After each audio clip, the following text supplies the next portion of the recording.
Good afternoon, Jamie, Kim, and Tamara. I wanted to put this video together for you guys to explain where I think we should go at from here with the listing. Talking to our brokers and doing some additional research, it does appear that the land is going to be selling a lot easier and a lot faster, separating the land off from the home, being that we have the pipeline and the structural issues as well. And it does look like doing a market analysis and also discussing some of the sold properties that were done within, inside of our office in that same area. About 20 acres is kind of a goal to reach to make it really affordable for a buyer and us still get the maximum value for the property. So I wanted to break it down real quick and go over some of these comps. So these comparable properties are pulled, these are sold properties, are pulled from the MLS, and they are within 4 miles of your property. And so I think these are going to best dial it in for us, the numbers anyway, so that we can separate that land off and really get top dollar for the property. Now, obviously, the pipeline is going to throw a wrench in the whole thing. However, a couple of the buyers that we've recently acquired that we've actually discussed the property with, one of which flagged us down while we were at the property, they have expressed extreme interest in the home, and also another agent inside of our office, and they want land. So if we can get it to the point where it's separated and affordable, then I think we can do it. So we want to be competitive with the price. So here's a breakdown of all the properties. You can see the different homes, the total square footage of the home that was listed on the MLS, the number of acreage, the sold price that it sold for. Now this is going to be the total sold. So now you can see how we have different acreage amounts here. This one sold at 311. It had 4.74 acres. This was 9.74 at 349. So to break this down and simplify it, essentially what we did was we determined what we thought an average was for land selling by itself in that area. And the way we were able to do it was once you total up the acreage, we take that times the number of acreage and then we subtract it from the sold price, and that gives us an adjusted price for just the home. So you can see the home without land was approximately $285,690 in this situation on Old 40 Highway in Odessa. So ultimately it revealed that the homes are selling for $78.88 a foot for this particular house anyway. Here's $78.60 and so on. You can see when during the beginning of the listing, I told you that some agents were selling them lower, and then there was a higher price point, and that was kind of confusing for us. So you can see here there's a few properties, and some of them have dropped off the list, but these properties here are selling for upper one, let's say 130 up, and those are different price point. They're nice homes. And then you've got the next group down, and so there's not really any way to explain that. That just happens to be where those listing agents felt they should put those properties. So I don't want to be at the higher end of the market for you guys. That would obviously cause the house to sit longer on the market, being its condition, even though this one says 0 days on the market. It may have sold as a pocket listing, and that could be the reason why it says 0. The agent sold it before they put it in the MLS. So I'm going to break this all down. So right now, the suggested price per acre for your land is $6,500 an acre. I think that's a very competitive price. You can see it listed right here. And that there are some other, like I said, sold properties that are higher. However, they did sit a little longer in the market, and I don't think we'd be as competitive.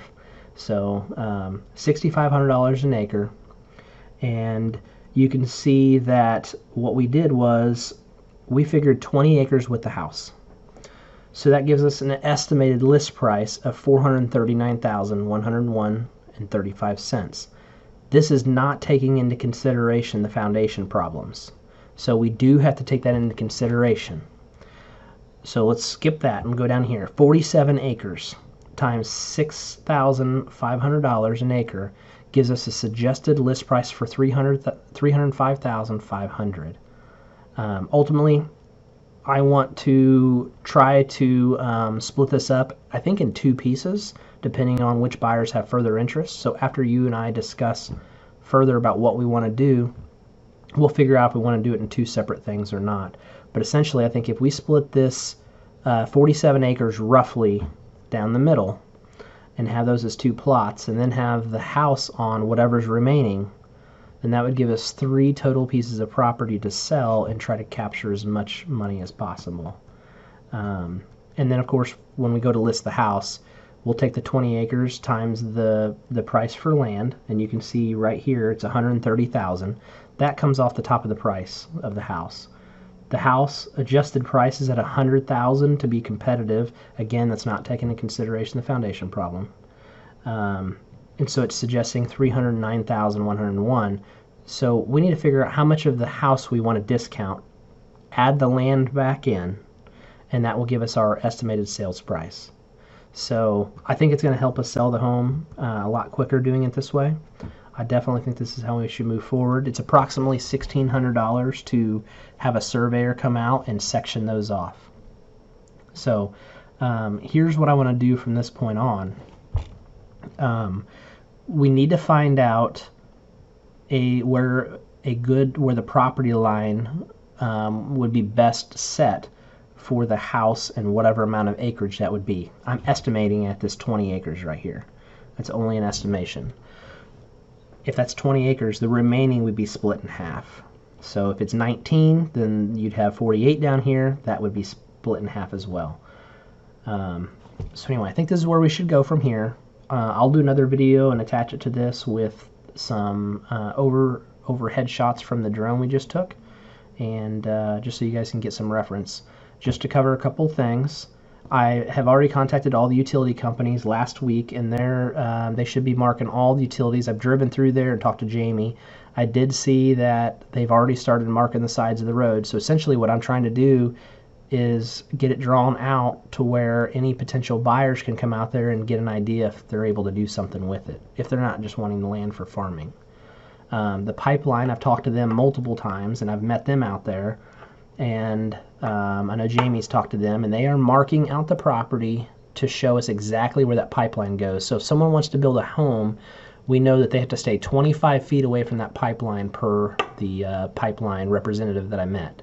So I hope this form helps to kind of break it down.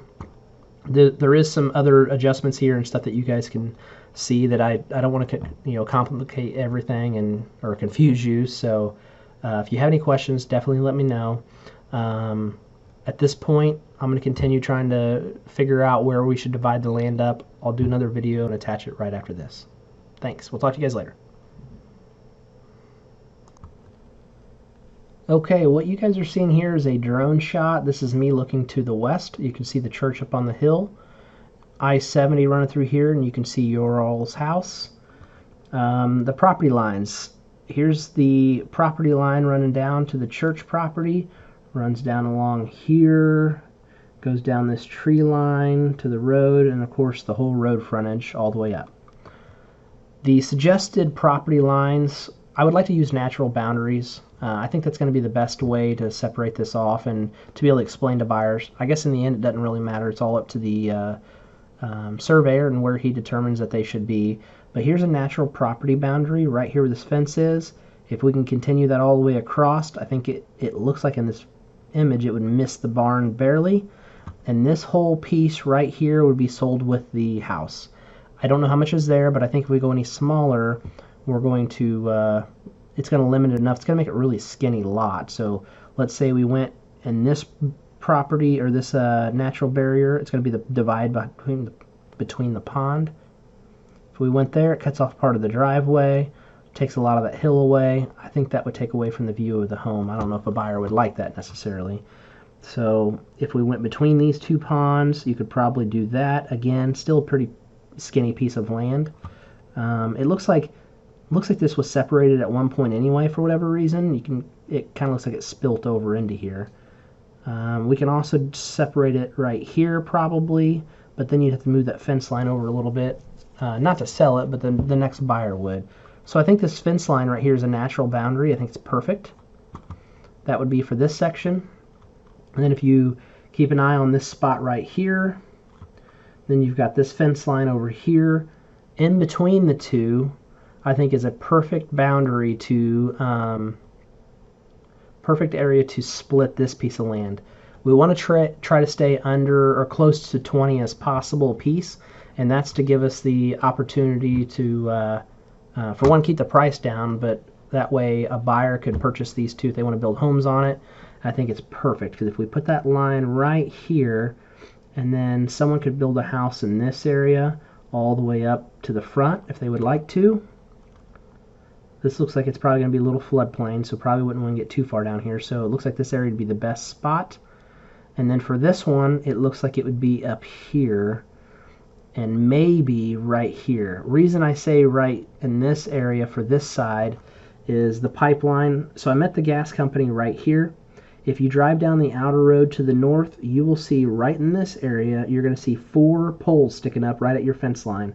And then there's 4 right here. Those pipes, there's a large pipe, there's 4 total. They run right through here at an angle, and it goes up across the field and through this little opening, through this opening, and then it continues, goes up, and then across the highway at some point.